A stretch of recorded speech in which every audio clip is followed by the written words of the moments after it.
Hello बच्चों, welcome to your channel physics with King Sen sir. बच्चों शुरू करते हैं आज की topic.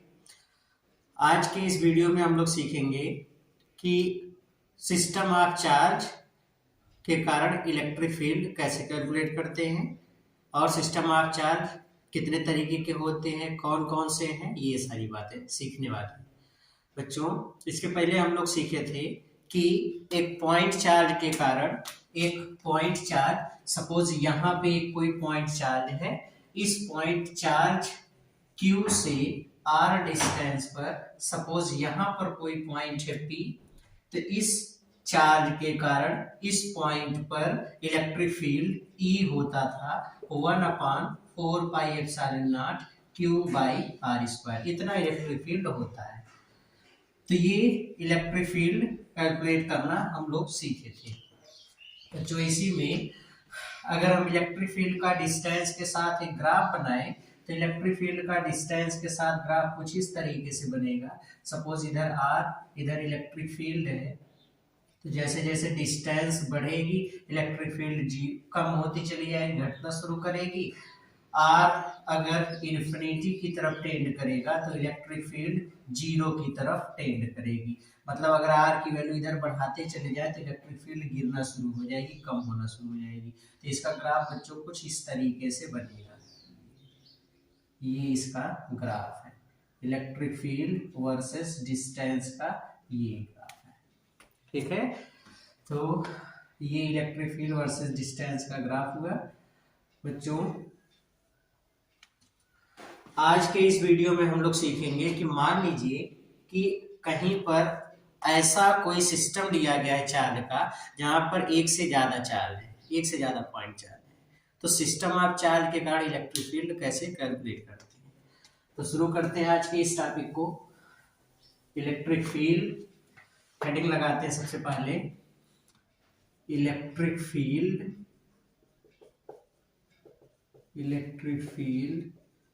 Due to system of charge,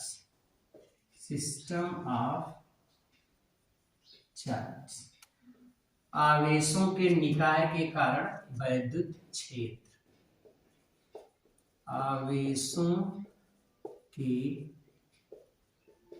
निकाय के कारण वैद्युत क्षेत्र।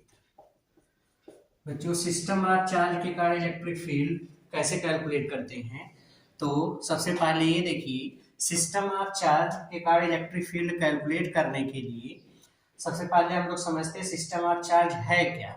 सिस्टम ऑफ चार्ज बच्चों सिस्टम होता है ग्रुप ऑफ चार्जेस।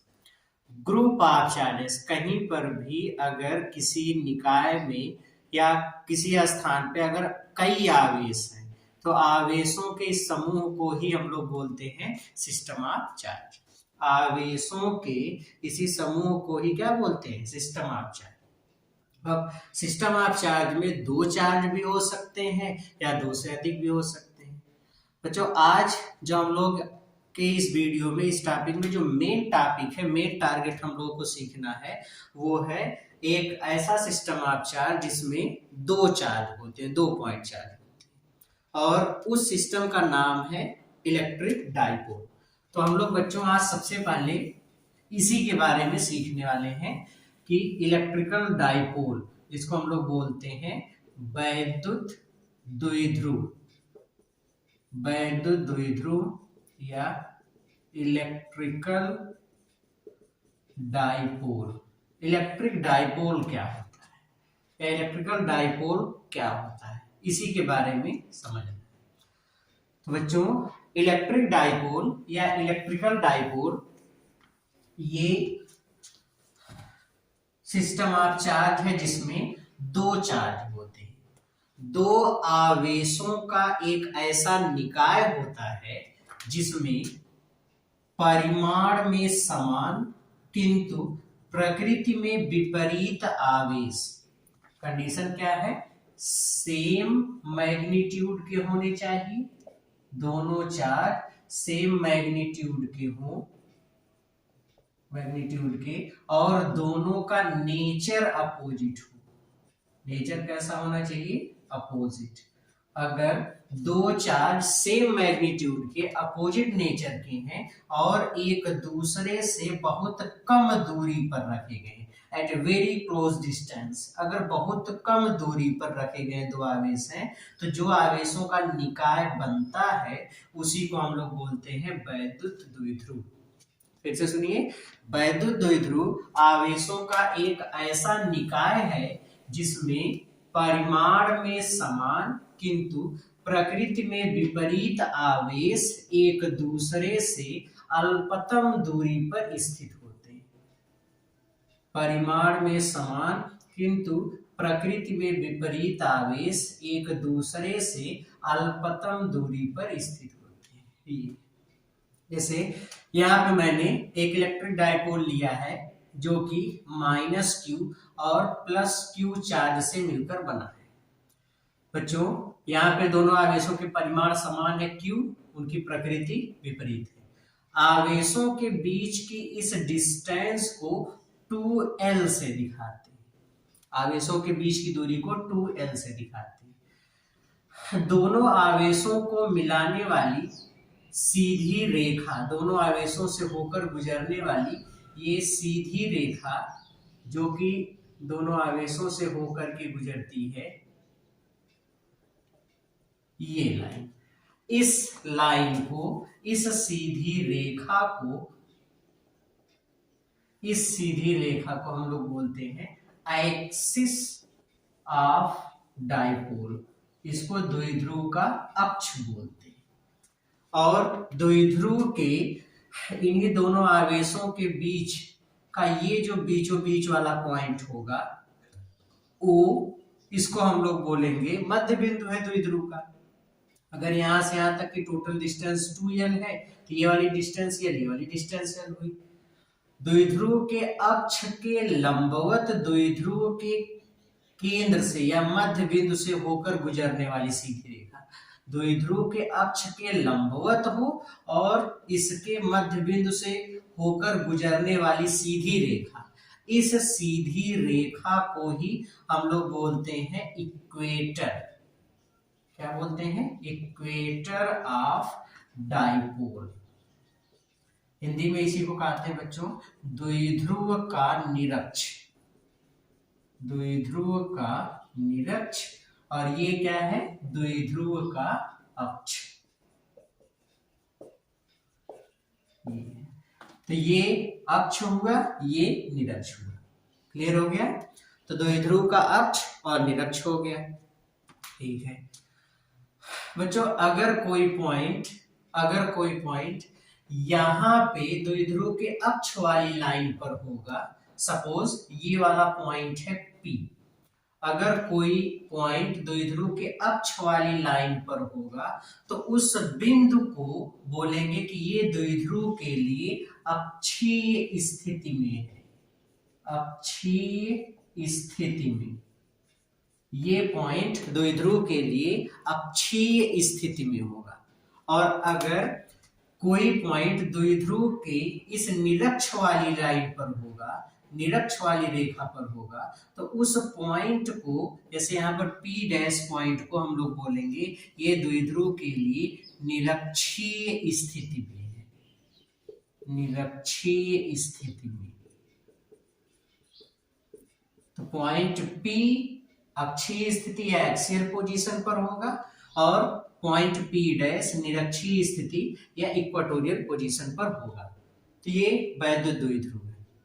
वैद्युत द्विध्रुव में दोनों आवेशों में से किसी एक आवेश का परिमाण और दोनों आवेशों के बीच की दूरी, दोनों आवेशों में से किसी एक का परिमाण और दोनों आवेशों के बीच की दूरी के गुणनफल को ही हम लोग वैद्युत द्विध्रुव आघूर्ण कहते हैं और इसको P से दिखाते हैं P से। ये इसको बोलते हैं वैद्युत द्विध्रुव आघूर्ण। वैद्युत द्विध्रुव आघूर्ण, इसको वैद्युत द्विध्रुव आघूर्ण बोलते हैं। इसकी यूनिट क्या होगी बच्चों? तो इसकी यूनिट हम लोग निकाल सकते हैं। आवेश की यूनिट कूलाम और डिस्टेंस इसकी यूनिट मीटर, तो कूलाम मीटर इसकी यूनिट हुई। ठीक है, फिर से वैद्युत द्विध्रुव आघूर्ण किसे कहते हैं? वैद्युत द्विध्रुव आघूर्ण वैद्युत द्विध्रुव में दोनों आवेशों में से किसी एक आवेश का परिमाण और दोनों आवेशों के बीच की दूरी के गुणनफल को ही वैद्युत द्विध्रुव आघूर्ण कहते हैं। इसी फार्मूले को मैं ऐसे भी लिख सकता हूँ, P बराबर 2Q। ये वैद्युत द्विध्रुव आघूर्ण। वैद्युत द्विध्रुव आघूर्ण एक वेक्टर क्वांटिटी है। ये कैसी राशि है? वेक्टर। ये एक सदिश राशि है और इसकी डायरेक्शन होती है हमेशा निगेटिव चार्ज से पॉजिटिव चार्ज की ओर, निगेटिव टू पॉजिटिव चार्ज के एलांग, ये इसकी डायरेक्शन होती है। मतलब अगर यहाँ पर एक चार्ज लिया गया है -q और यहाँ पर एक चार्ज है +q, ये डाइपोल बना रहे हैं, तो डाइपोल मोमेंट p की डायरेक्शन किधर होगी? ये होगी, निगेटिव चार्ज से पॉजिटिव चार्ज की तरफ। ये निगेटिव टू पॉजिटिव, ये डायरेक्शन होगी p। ठीक है, तो p की दिशा ऋण आवेश से धन आवेश की तरफ होती है। क्लियर हो गया? तो ये वैद्युत द्विध्रुव आघूर्ण है, इलेक्ट्रिक डाइपोल मोमेंट। बच्चों हम लोग समझते हैं वैद्युत द्विध्रुव आघूर्ण कैसे कैलकुलेट करते हैं। एक एग्जांपल लेते हैं, ध्यान से देखिए।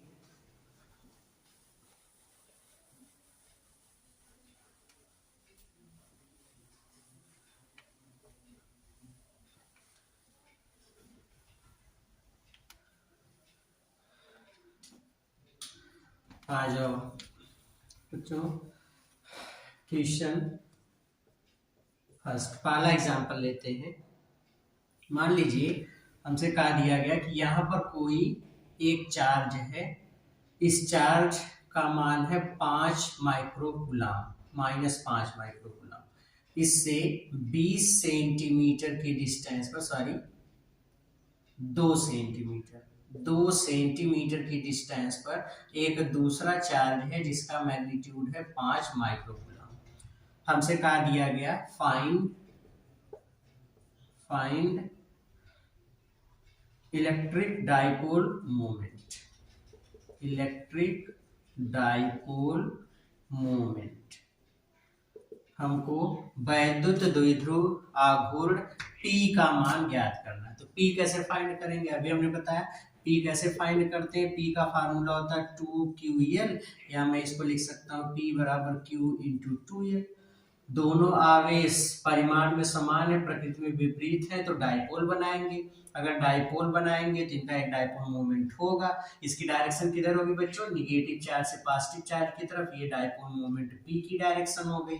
अब वैल्यू पुटअप कर दीजिए दोनों में से किसी एक आवेश का मान। तो आवेश का मान कितना? 5 गुणे 2L, दोनों आवेशों के बीच की दूरी, कितना? 2 सेंटीमीटर। तो ये हो गया 5 माइक्रोकूलम गुणे 2 सेंटीमीटर, या मैं इसको लिख सकता हूँ P बराबर 5 गुणे 10 की घात ऋण 6 कूलम, और फिर गुणे 2 सेंटीमीटर को मीटर में बदल देंगे, 2 गुणे 10 की घात ऋण 2 मीटर। तो 5 दूनी 10, ये हो गया 10 गुणे 10 की घात ऋण 8। 5 गुणे 2, 5 दूनी 10, 10 गुणे 10 की घात ऋण 8 कूलम मीटर, या 10 टू द पावर -7 मीटर। ये हो गया इलेक्ट्रिक डाइपोल मोमेंट। क्लियर हो गया? तो इस तरीके से इलेक्ट्रिक डाइपोल मोमेंट निकालेंगे, और इसकी डायरेक्शन निगेटिव चार्ज से पॉजिटिव, मतलब -5 माइक्रोकूलम से 5 माइक्रोकूलम वाले की तरफ होगी। ठीक है, ओके। आज ये दूसरा एग्जांपल लेते हैं।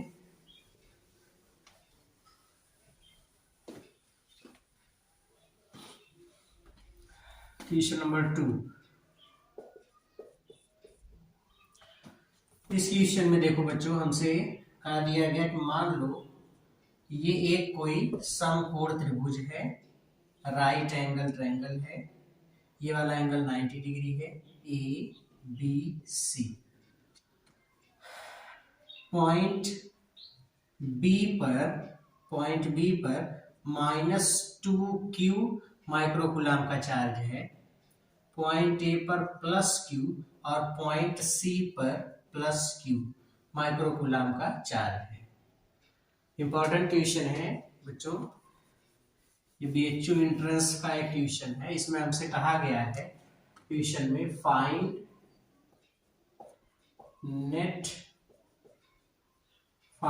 P net electric dipole moment, find P net of given system. दिए गए निकाय का परिणामी या नेट वैद्युत द्विध्रुव आघूर्ण निकालना है। और इसमें आपको ऑप्शन दिया गया है, पहला है 4q कूलम सेंटीमीटर, इसमें ये डिस्टेंस है 3 सेंटीमीटर, ये डिस्टेंस है 4 सेंटीमीटर और चार्ज की यूनिट है कूलम। दूसरा 5q कूलम सेंटीमीटर, तीसरा 10q कूलम सेंटीमीटर और चौथा नन ऑफ दीज, इनमें से कोई नहीं। देखते हैं बच्चों, पहले तो कभी भी अगर आपको इस तरीके से क्वेश्चन मिलता है तो बच्चों आप हमेशा इसमें सबसे पहले डाइपोल चूज करने का तरीका देखो कि हमको पहले डाइपोल कहाँ कहाँ मिल रहा है। डाइपोल अभी मैंने आपको बताया, डाइपोल में दो चार्ज होंगे, दोनों के मैग्नीट्यूड अपोजिट होंगे, दोनों के मैग्नीट्यूड सेम होंगे और नेचर उनके अपोजिट होंगे। तो विपरीत प्रकृति समान परिमाण वाले आवेशों को सबसे पहले हम लोग चुनेंगे। तो सबसे पहले इसको चुनेंगे तो देखिए इसी फिगर में जो -2q चार्ज दिया गया है, इसको आप ऐसे लिखो, -2q को -q और -q। देखो बच्चों, -q वाला, ये वाला -q, ये वाला +q एक डाइपोल बना लेंगे, इधर एक डाइपोल बन जाएगा ऊपर की तरफ, और -q +q इधर एक डाइपोल बन जाएगा नीचे की तरफ, ये हो गया। और डाइपोल मोमेंट P की डायरेक्शन हमेशा निगेटिव चार्ज से पॉजिटिव चार्ज की तरफ होती है। तो यहाँ पे जो BC से जो इलेक्ट्रिक डाइपोल बन रहा है, इसकी डायरेक्शन डाइपोल मोमेंट की इस डायरेक्शन में होगी, ये हो जाएगी इसकी डायरेक्शन। ये सपोज ये डायरेक्शन इधर है और इसका मान P1 है, तो डाइपोल मोमेंट P1 इधर हो गया P1, P1 ये हो गया, क्लियर हुआ। फिर BA से जो इलेक्ट्रिक डाइपोल बन रहा है, उसमें भी डाइपोल मोमेंट की डायरेक्शन निगेटिव चार्ज से पॉजिटिव चार्ज की तरफ, तो ये ऊपर की तरफ हो जाएगा, ये हो गया। इसको हम लोग मान लेते हैं P2। अब P1 इस डायरेक्शन में, P2 इस डायरेक्शन में है, दोनों का रिजल्टेंट कितना होगा, परिणामी कैसे निकालेंगे।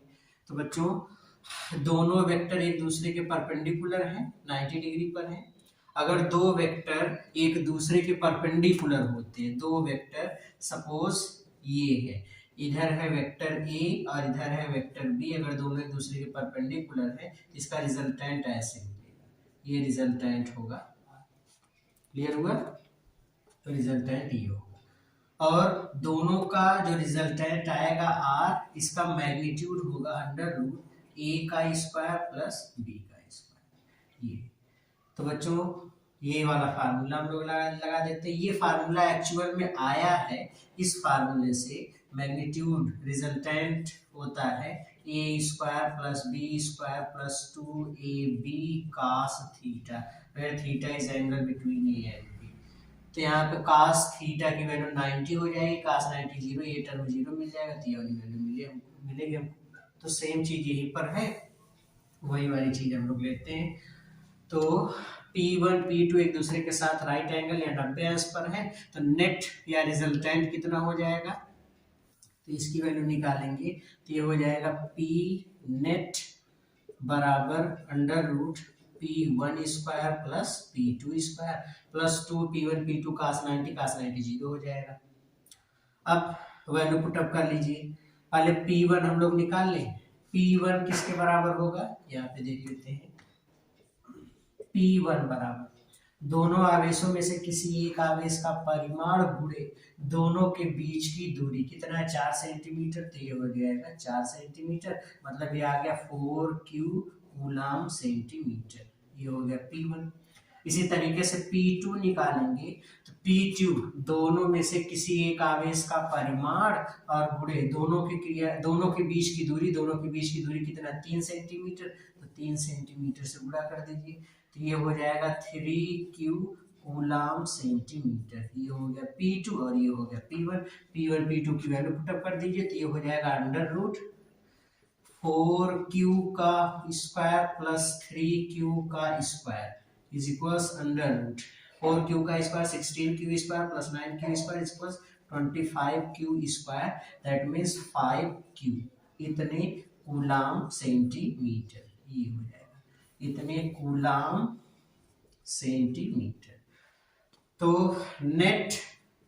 Net dipole moment P net कितना आ जाएगा, तो पी नेट की वैल्यू आ जाएगी 5Q कूलाम सेंटीमीटर। तो कौन सा ऑप्शन सही होगा, ऑप्शन 2, ये वाला ऑप्शन सही। एक चीज ये भी याद रखो बच्चों, डायरेक्शन अगर हमको फाइंड करना होगा कि रिजल्टेंट किधर होगा, तो P1 P2 इधर है तो इसका रिजल्टेंट ऐसे बीच में मिलेगा, और इसकी वैल्यू हम लोग निकाल सकते हैं। ये वाला एंगल थीटा मान लो, और थीटा मानने के बाद जैसे ये आप मान लो इधर, इस डायरेक्शन में P1 हो गया, इस डायरेक्शन में P2 हो गया। अब समांतर चतुर्भुज वाला रूल लगा दो, इस वाले वेक्टर के पैरेलल वेक्टर यहाँ बना दो और इस वाले वेक्टर के पैरेलल वेक्टर यहाँ बना दो, ये वाला डायगोनल रिजल्टेंट दिखाएगा। ये P नेट हो गया, ये वाला एंगल मान लो थीटा है, अगर ये P1 है तो ये भी कितना होगा P1, ये P2 है तो ये भी कितना होगा P2, ये वाला एंगल थीटा, ये राइट एंगल ट्रायंगल है तो यहाँ से निकाल लो tan थीटा बराबर लंब बटे आधार, लंब है P2 आधार है P1, तो थीटा बराबर आ गया tan inverse P2 by P1। ये हो गया तो थीटा बराबर ये मिल गया tan इनवर्स P2 की वैल्यू कितनी आई है 3Q और P1 की 4Q, ये इससे कैंसिल, थीटा बराबर आ गया tan इनवर्स 3/4। ये तो ये डायरेक्शन बताएगा कि P1 से इतने एंगल पर रिजल्टेंट या P नेट काम करेगा। क्लियर हुआ, ओके। तो बच्चों इस तरीके से क्वेश्चन को सॉल्व करना। इसके बाद वाला क्वेश्चन मैं देता हूँ आपको, कंपटीशन का एक क्वेश्चन है, बढ़िया सवाल है, आप उसको खुद से ट्राई करो और फिर उसके बाद तब जा करके यहाँ पे मिलाएंगे इसको।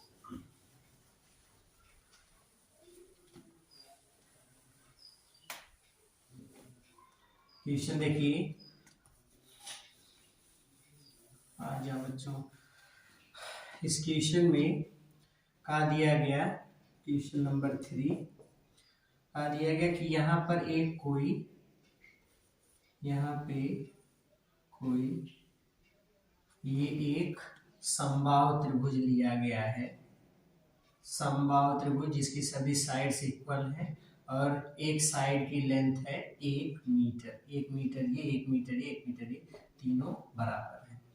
इस पर चार्ज रखा गया है +4 + 2e, इस पर चार्ज है +2e, और इस पर चार्ज है, इस पर चार्ज है +2e, इस पर चार्ज है -e, इस पर चार्ज है -e। आपसे कहा दिया गया find P net of given system. दिए गए सिस्टम के लिए आपको P नेट की वैल्यू फाइंड करनी है, और इसमें आपका ऑप्शन दिया गया है, पहला ऑप्शन है E√3 कूलाम मीटर, दूसरा है E√3/2 कूलाम मीटर, तीसरा है E√2/2 कूलाम मीटर, और चौथा है E√5/4 कूलाम मीटर।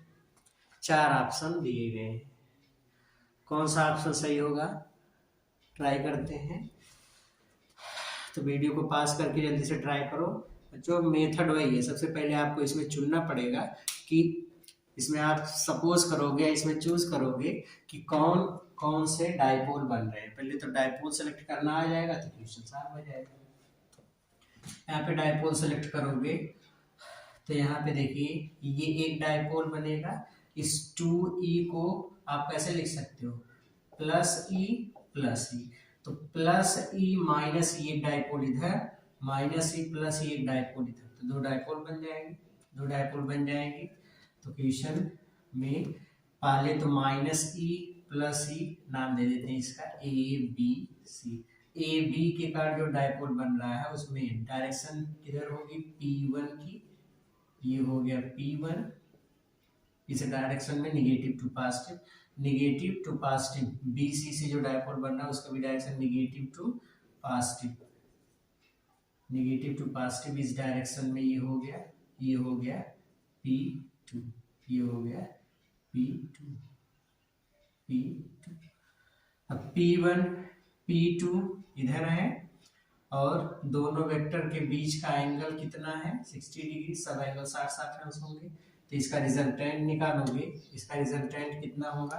तो जो रिजल्टेंट के लिए हमने फार्मूला बताया अभी, पी नेट कैसे निकालते हैं, P1 square plus P2 square plus 2P1 P2 cos theta, और थीटा कितना है 60 डिग्री, दोनों वेक्टर्स के बीच का angle 60 degree, under root P1 square plus P2 square plus 2P1 P2 cos 60 1/2, ये इससे कैंसिल, तो ये हमको मिल जाएगा under root P1 square plus P2 square plus P1 P1 और P2 निकाल लें। P1 निकालेंगे तो दोनों आवेशों में से किसी एक आवेश का परिमाण दोनों गुणे दोनों के बीच की दूरी 1 मीटर, तो P1 किसके बराबर है, E के।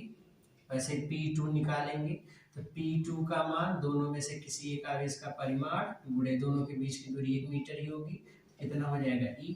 P1 भी E है, P2 भी E है, सबकी वैल्यू रख दीजिए तो ये हो जाएगा E का स्क्वायर प्लस E का square, P1 P2 E into E मतलब E का स्क्वायर। तो ये मिल गया बच्चों P net is equals under root 3E square E√3 इतने कूलम मीटर, ये आ गया P नेट। तो P नेट की वैल्यू इतनी होगी। क्लियर हो गया, ओके। तो इस तरीके से हम लोग इलेक्ट्रिक डाइपोल मोमेंट को फाइंड करेंगे। अब वैद्युत द्विध्रुव आघूर्ण इस तरीके से निकाला जाएगा। क्लियर हो गया, ओके। आ जाओ नेक्स्ट टॉपिक लेते हैं बच्चों कि जब भी हम इलेक्ट्रिक डाइपोल को इलेक्ट्रिक फील्ड में रखते हैं तो उस पर एक फोर्स लगता है।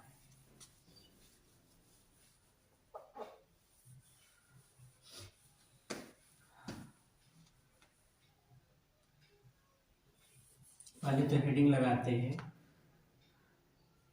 एक समान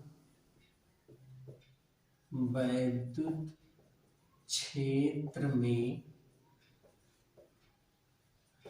वैद्युत द्विध्रुव पर, एक समान वैद्युत क्षेत्र में वैद्युत द्विध्रुव पर लगने वाले बल युग्म का आघूर्ण, ये बच्चों अगर हम लोग एक यूनिफॉर्म इलेक्ट्रिक फील्ड के विषय में मैं आपको बता चुका हूँ इसके पहले वीडियो में, जिसको नहीं, जो बच्चे वीडियो को पहली बार देख रहे हैं वो जाकर के इसी पिछले वाले वीडियो को देख करके समझ सकते हैं कि यूनिफॉर्म इलेक्ट्रिक फील्ड क्या होता है। तो ये यूनिफॉर्म इलेक्ट्रिक फील्ड है E।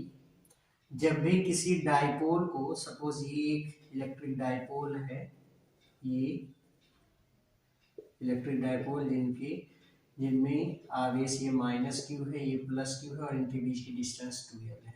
इलेक्ट्रिक फील्ड में डाइपोल मोमेंट की डायरेक्शन ये, इलेक्ट्रिक फील्ड इस डायरेक्शन में, दोनों के बीच का ये वाला जो एंगल है ये है थीटा। जब भी हम वैद्युत द्विध्रुव को वैद्युत क्षेत्र में रखते हैं तो उस पर हमेशा एक बल युग्म का आघूर्ण कार्य करने लगता है। क्या कार्य करता है? बल युग्म का आघूर्ण। बच्चों, इससे पहले मैं कि टॉपिक में आगे बढ़ूं, पहले मैं आपको कुछ कॉन्सेप्ट दे दूं। जैसे बल युग्म कब बनेगा, फोर्स कपल किसको बोलेंगे, और फिर बल युग्म का आघूर्ण कैसे निकालेंगे, बल युग्म का आघूर्ण या टार्क हम लोग कैसे फाइंड करेंगे, ये चीज हम लोग को सीखना है। बच्चों, अगर किसी वस्तु पर दो बल इस प्रकार से लग रहे हो कि दोनों बलों का परिमाण समान हो, दिशाएं विपरीत हो और बलों की क्रिया रेखाएं भी एक दूसरे से अलग अलग हो, तो ऐसी स्थिति में हम बोलेंगे कि वस्तु पर बल युग्म कार्य कर रहा है। तो बल युग्म की क्या क्या विशेषता हुई? पहला, बल युग्म में दोनों फोर्स के मैग्नीट्यूड सेम होने चाहिए, सेम मैग्नीट्यूड होने चाहिए। दूसरी चीज, दोनों फोर्स की डायरेक्शन अपोजिट होनी चाहिए, तो अपोजिट डायरेक्शन में होने चाहिए दोनों फोर्स। तीसरा, उनकी क्रिया रेखाएं अलग अलग होनी चाहिए, क्रिया रेखाएं अलग अलग होनी चाहिए। डिफरेंट लाइन ऑफ एक्शंस, उनकी क्रिया रेखाएं भी अलग अलग होनी चाहिए। एग्जाम्पल के लिए, जैसे हम मान लो यहाँ पे मैं एक राड ले लेता हूँ, ये एक राड है और इस राड पे मैं दो फोर्स लगा रहा हूँ। एक फोर्स ऊपर की तरफ लगा रहा हूँ 5 न्यूटन, एक फोर्स नीचे की तरफ लगा रहा हूँ 5 न्यूटन। अब ये वाला जो फोर्स है 5 न्यूटन और ये वाला जो फोर्स है 5 न्यूटन, दोनों के परिमाण समान है, दिशाएं विपरीत हैं और क्रिया रेखाएं भी अलग अलग है। इसकी क्रिया रेखा ये है, इसकी क्रिया रेखा ये है, और यहाँ पर इसका एक्सिस ऑफ रोटेशन है, इस बिंदु की चारों तरफ ये घूम सकता है। तो बच्चों, यहाँ पर दो बल लगे, एक 5 न्यूटन ये, एक 5 न्यूटन ये, दोनों का परिमाण समान है, दिशाएं विपरीत है और क्रिया रेखाएं भी अलग अलग है। जब किसी वस्तु पर इस प्रकार से बल लग जाता है तो इन दोनों बलों के युग्म को हम लोग बोलते हैं बल युग्म, दोनों बलों के इस जोड़े को बोलते हैं बल युग्म। और बल युग्म क्या कर सकता है? तो आंसर है, बल युग्म जब भी किसी वस्तु पर लगता है तो एक टार्क बना लेता है और उस टार्क के कारण कोई भी ऑब्जेक्ट हो अपने एक्सिस के परिता, अपने अक्ष के परिता घूमना शुरू कर देती है। तो ये वाली ऑब्जेक्ट ऐसे घूम जाए, ये वाली ऑब्जेक्ट ऐसे घूम जाए। जैसे हम लोग बॉटल का ढक्कन अगर ओपन करते हैं तो बॉटल के ढक्कन को ओपन करते समय देखिए हम लोग क्या करते हैं, अपने अंगूठे से इधर फोर्स लगाते हैं, अंगुलियों से इधर फोर्स लगाते हैं, तो दोनों के परिमाण समान, दिशाएं विपरीत और ऐसी स्थिति में उनकी क्रिया रेखाएं भी अलग अलग होती है। तो जैसे बॉटल पे फोर्स लगता है, देखते हैं बॉटल का ढक्कन घूम जाता है, बॉटल ढक्कन घूम जाता है, बॉटल का ढक्कन घूमने से बॉटल ओपन हो जाती है। तो ठीक वैसे ही है, तो ये ऐसे घूम जाएगा। तो बल युग्म क्या कर सकता है? तो बल युग्म जब भी किसी वस्तु पर लगेगा तो एक बल आघूर्ण बना लेगा, घुमाने की प्रवृत्ति बना लेगा, और घूमने की प्रवृत्ति को ही, जिसपे वस्तु घूमना शुरू कर दे, उसी को बल आघूर्ण कहते हैं। बल युग्म के प्रभाव में वस्तु के घूमना, आघूर्ण मतलब रोटेट कर जाना, घूम जाना, इसी नेचर को हम लोग बोलते हैं बल आघूर्ण। तो बल आघूर्ण के प्रभाव में ये वस्तु घूमना शुरू कर देगी, और जैसे घूमना शुरू कर देगी, इसके घूमने के कारण, जैसे घूमना शुरू कर देगी इसके घूमने के कारण एक रोटेशन शुरू हो जाएगा, घूमने का रोटेशन शुरू मतलब घूमने लगेगी वस्तु। अब ये तो बल युग्म होगा। बच्चों, इसमें अगर इन तीनों में से कोई भी एक कंडीशन फॉलो नहीं हुई तो बल युग्म का निर्माण कभी नहीं होगा। एग्जाम्पल के लिए, जैसे मान लो इन्हीं दोनों फोर्स पे मैंने एक फोर्स इधर लगा दिया 5 न्यूटन,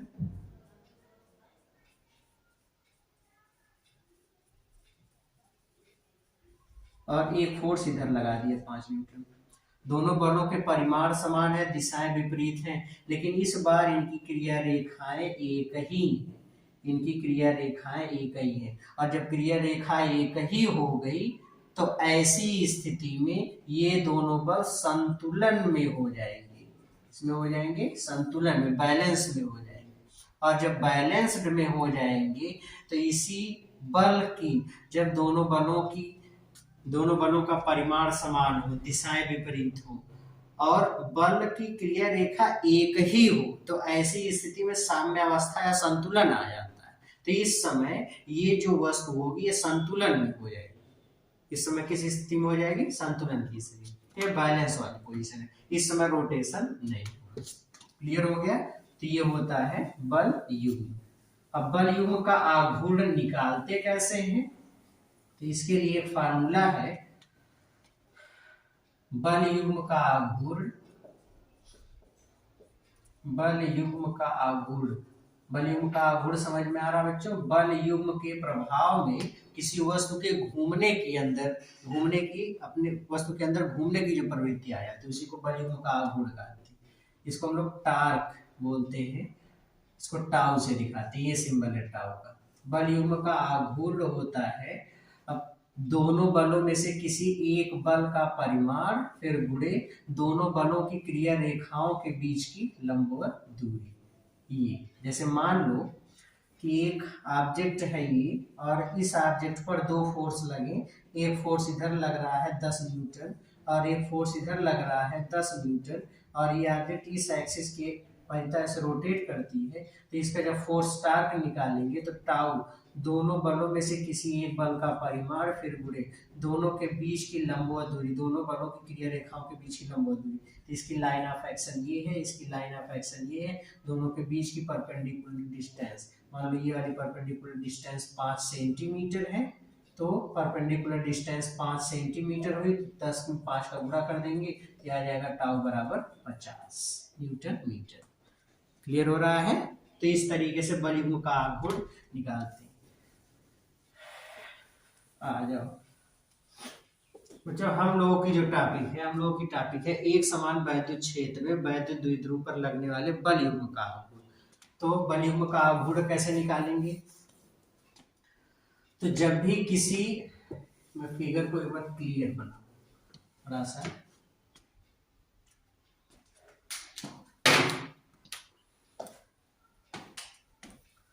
मान लो कि यहाँ पर एक यूनिफॉर्म इलेक्ट्रिक फील्ड लिया गया है E, इसमें एक कोई इलेक्ट्रिक डायपोल रखा गया है, ये एक इलेक्ट्रिक डायपोल है।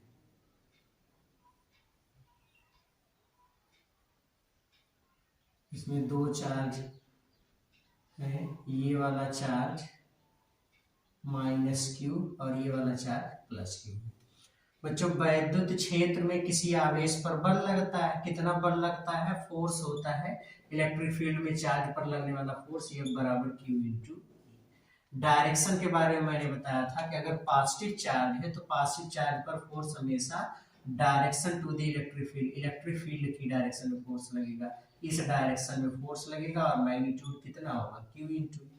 निगेटिव चार्ज है तो इसके अपोजिट डायरेक्शन में, इलेक्ट्रिक फील्ड के अपोजिट डायरेक्शन में फोर्स लगेगा, F बराबर q इंटू सेम मैग्नीट्यूड, क्योंकि चार्ज और इलेक्ट्रिक फील्ड दोनों एक समान है। दोनों आवेशों के बीच की ये वाली जो डिस्टेंस है कितनी ली गई है? 2l। अगर ये डिस्टेंस 2l है तो बच्चों क्या वैद्युत क्षेत्र में द्विध्रुव पर बल युग्म का आघूर्ण लगेगा कि नहीं लगेगा?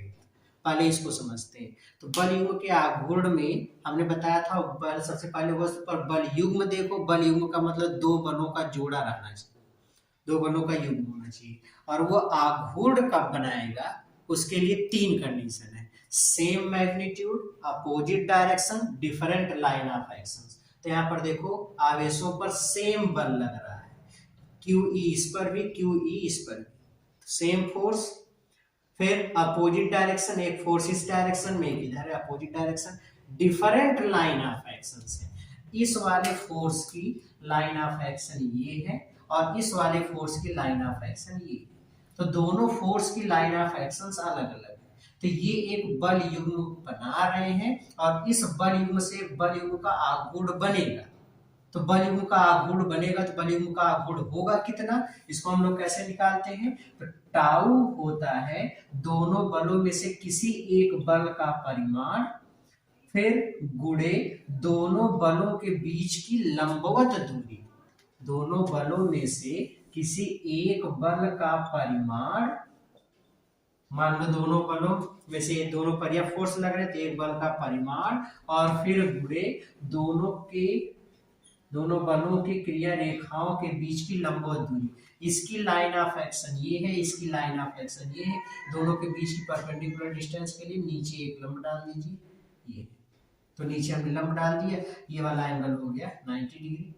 सपोज ये वाला एंगल थीटा है, अगर ये वाला एंगल थीटा है तो बताओ ये वाली डिस्टेंस कितनी होगी, ये एक समकोण त्रिभुज है, समकोण त्रिभुज में कोण के सामने वाली भुजा लंब, ये हमको ज्ञात करना है, कर्ण हमको पता है, लंब ये वाली डिस्टेंस मान लो x, तो लंब बटे कर्ण बराबर साइन थीटा या x बराबर 2l साइन थीटा, ये हो गया। तो दोनों बलों की क्रिया रेखाओं के बीच की लंबवत दूरी जो x है वो किसके बराबर हो गई, 2l साइन थीटा, इसके बराबर हो गई। f किसके बराबर है, तो f बराबर है q इंटू ई के इंटू 2l साइन थीटा।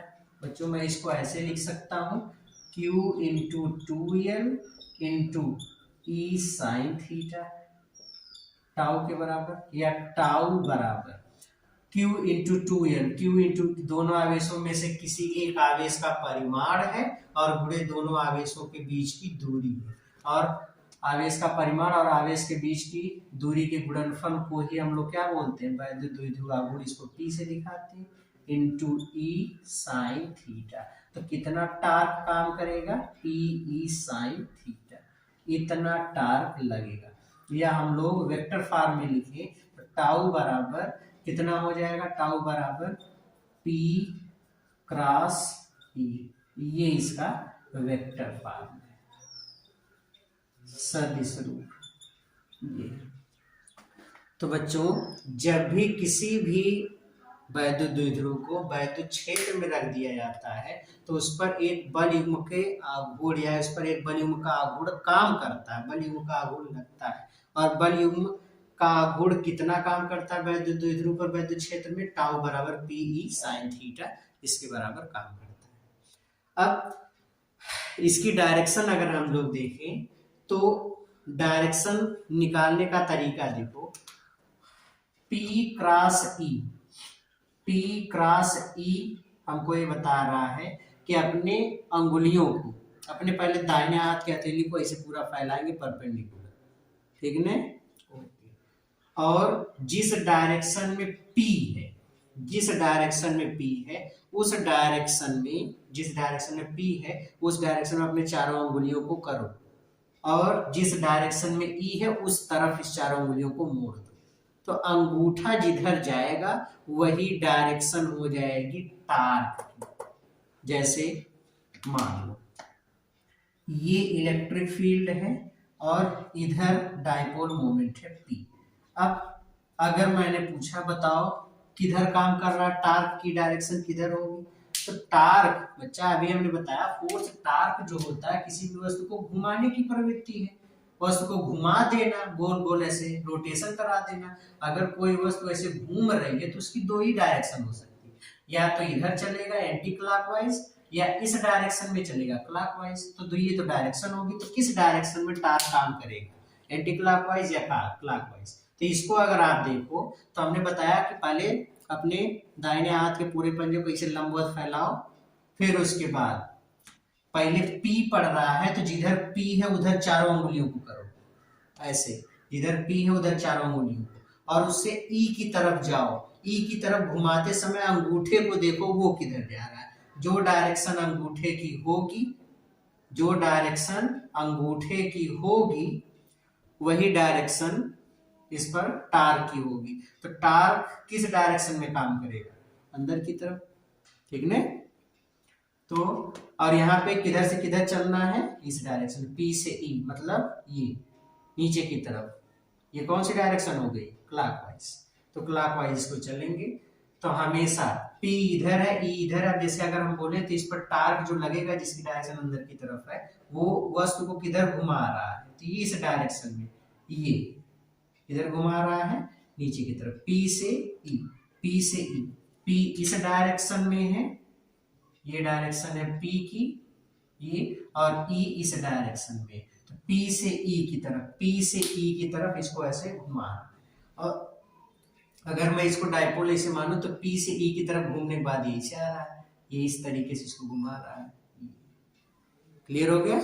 ठीक है, तो ये होता है बच्चों फोर्स टार्क। अब जो फोर्स टार्क लगता है उसकी क्या डिफरेंट कंडीशंस है, कब फोर्स टार्क मैक्सिमम होगा, कब फोर्स टार्क मिनिमम होगा, इसकी थोड़ी सी बातें कर लेते हैं।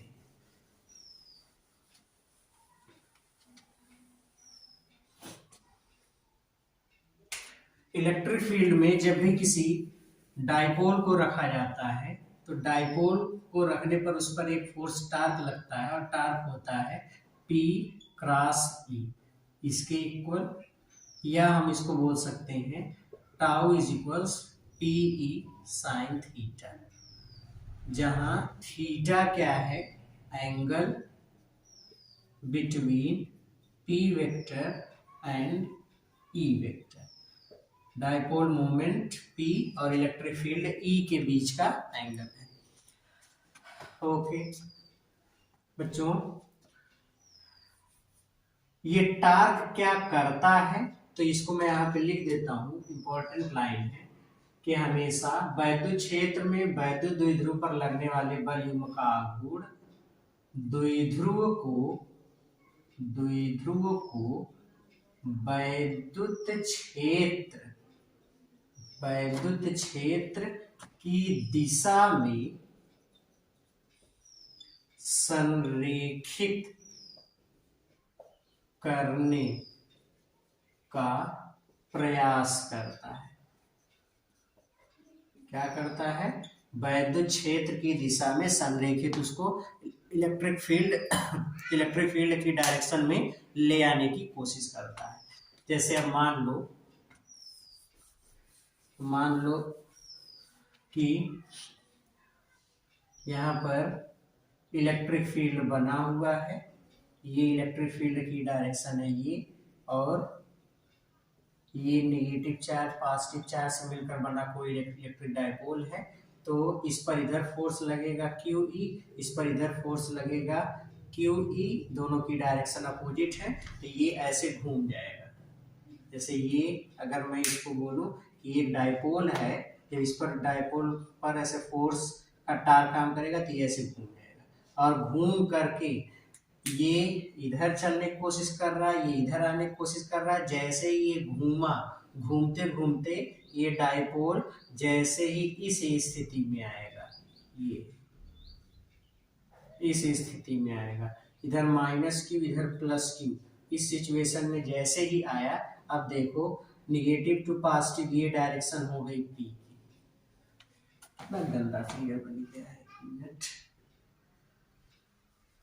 फिर से थोड़ा सा देख लो बच्चों, ये इलेक्ट्रिक फील्ड थी, ठीक, ये डायपोल था, नेगेटिव Q और पॉजिटिव Q, इधर फोर्स इधर लगा QE, इस पे फोर्स इधर लगा QE, और दोनों पर QE, और ये ऐसे घूमा, ये इधर और ये इधर घूम रहा है, और घूमने के बाद सपोज ये इस कंडीशन में पहुंचा है, जिस कंडीशन में इलेक्ट्रिक फील्ड है जिस डायरेक्शन में, उसी डायरेक्शन में ये आ गया है इलेक्ट्रिक फील्ड की डायरेक्शन में, ये है -Q +Q।